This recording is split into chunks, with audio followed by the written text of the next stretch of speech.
History is filled with crowns, thrones, and golden legacies. We remember the victories, the palaces, the royal bloodlines that shaped the world. But hidden beneath the glittering crowns lie secrets, grotesque, shocking, and sometimes terrifying truths that kings and queens tried to bury. Tonight, we open the forbidden pages of history. From rulers who bathed in blood, to monarchs who lived in madness, to the strange rituals that made their courts fear them. These are the darkest secrets of kings and queens. Charles VI of France was once called Charles the Beloved when he first wore the crown in 1380. Young, handsome, and promising, he gave his people hope. But his reign would be remembered under a far darker name, Charles the Mad. In his early years, Charles reduced taxes, brought order, and earned admiration. Then, in 1392, everything changed. While marching with his army, he suddenly turned his sword on his own men, slashing wildly, killing loyal knights, screaming that traitors surrounded him. Madness had seized him, and in that madness lay his darkest secret. Charles believed he was made of glass. Yes, glass. He trembled constantly, terrified that he might shatter into pieces. He wore reinforced clothing lined with iron to protect his fragile body. He refused to be touched, sometimes even to move, fearing one wrong bump would destroy him. At court, servants walked carefully around him, whispers spread of a cursed king, and for over 30 years France was ruled by a man who believed he was not flesh and blood, but brittle glass. As his kingdom bled in wars, he sat trembling, a fragile king in a brutal world. Across Europe, another throne hid another monstrous truth. Russia's first Tsar, Ivan IV, known forever as Ivan the Terrible, turned cruelty into spectacle. Among his darkest pleasures was a horror few dared whisper. He kept live bears in Moscow not as pets but as executioners. Whenever suspicion, boredom, or anger struck him, he ordered victims, prisoners, drunkards, even unlucky passers-by, tied and thrown before the beasts. From his balcony, Ivan laughed as the animals tore men apart. At feasts, nobles who displeased him might be dragged outside and fed to the bears. His secret police, the Oprichniki, roamed the land dressed in black, their saddles decorated with dog heads and brooms, sniffing out treason, sweeping it away. In his world, cruelty was entertainment, terror the law. The people whispered Ivan had become less man than beast. And in truth, perhaps the Tsar who fed men to bears was the most dangerous predator of them all. Far from Europe, on the great island of Madagascar, ruled a queen so ruthless that her very name became a curse. Rana Valona I, remembered as the Mad Queen. When she seized the throne in 1828, she vowed to protect her island's independence. But what followed was 3 decades of blood and fear. She despised foreign influence, especially Christianity. She outlawed the faith and unleashed punishments of unthinkable cruelty. Converts were hunted, burned, hurled from cliffs, or forced into the Tangina ordeal, swallowing poison mixed with chicken skin. If they vomited up the skin, they were innocent. If not, they died. Tens of thousands perished. Some say half the island's population vanished under her rule, through executions, starvation, and forced labor. Palaces rose, roads stretched across the land, but they were paved with corpses. To outsiders she was a monster. To her people she was fear itself, a queen who defied colonizers but devoured her own children in the process.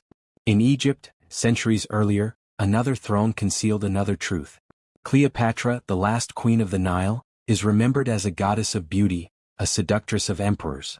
But her true secret was far more cunning. Cleopatra was not merely a temptress. She was a master of survival. To hold power, she did not hesitate to eliminate rivals, even within her own family. Her younger sister Arsinoe was murdered on the temple steps at Cleopatra's command. Her brother husband Ptolemy XIII drowned mysteriously in the Nile during their struggle for power. She turned alliances with Julius Caesar and Mark Antony into tools of her own ambition. Yet the darkest whispers claimed her charms were aided by potions and poisons, her beauty by secrets of alchemy unknown to others. And though Rome painted her as a temptress who destroyed great men, the truth was that Cleopatra was the destroyer only of those who underestimated her. Centuries later, in the East, Hulagu Khan, grandson of Genghis, carried a secret that would drown civilizations. He brought the Mongol horde to the heart of the Islamic world, and in 1258, he stormed Baghdad, the jewel of learning, the center of science and culture. Hulagu promised mercy if the city surrendered, but it was a lie. His armies slaughtered perhaps 200,000 people, filling the Tigris River with so many bodies that the waters turned red. The ink of countless destroyed books poured into the river until the water ran black. The House of Wisdom, centuries of knowledge, burned and sank into oblivion. Hulagu's secret was not simply conquest, but annihilation, erasing history itself. Baghdad's libraries drowned, its streets became rivers of blood and ink, and the memory of its golden age was swallowed in fire. But darkness did not belong to distant conquerors alone. In England, Henry VIII revealed another truth, that power devours even love. Obsessed with producing a male heir, Henry discarded wives like broken toys. Catherine of Aragon and Boleyn, Jane Seymour, and of Cleves, Catherine Howard, Catherine Parr. 6 women each used, abandoned, or destroyed in his quest for legacy. Anne Boleyn, once adored, was accused of adultery and incest and beheaded in the Tower of London.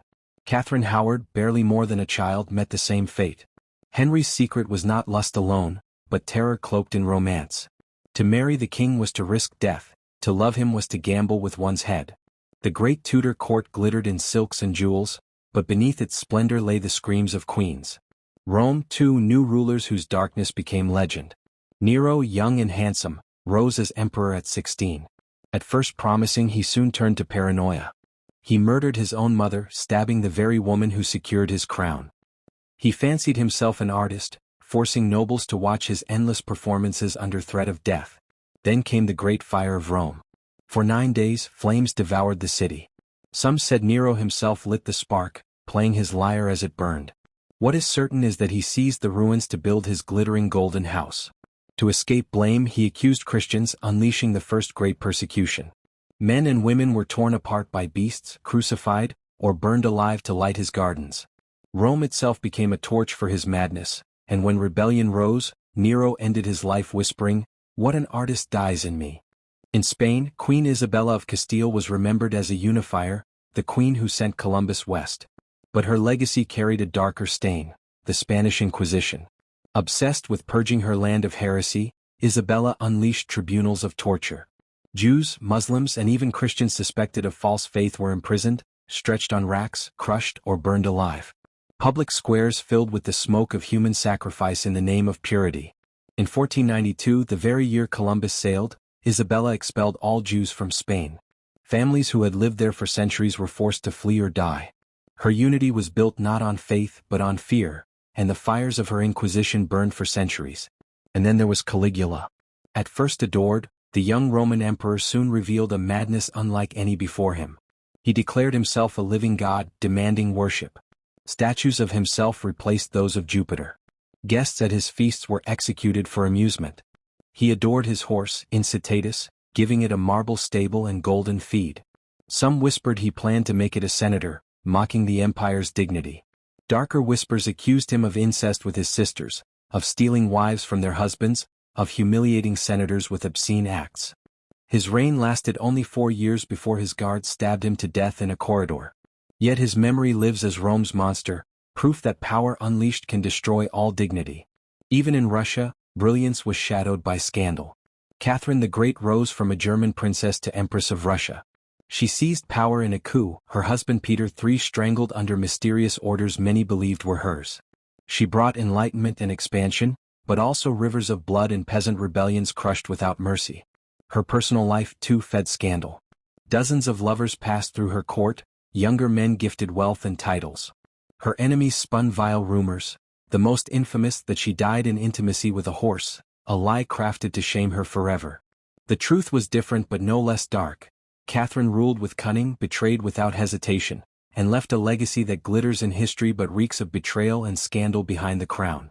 From Henry's execution block to Nero's fire, from Isabella's Inquisition to Caligula's madness, the story of kings and queens is not one of perfect crowns and shining thrones. It is a story of blood, betrayal, and secrets. Secrets buried in the shadows of palaces, whispered in dungeons, and written in the ashes of fallen cities. The truth is simple. Behind every throne lies a hidden cost. Power is never clean. And those who sit upon the crown often leave the darkest stains upon history.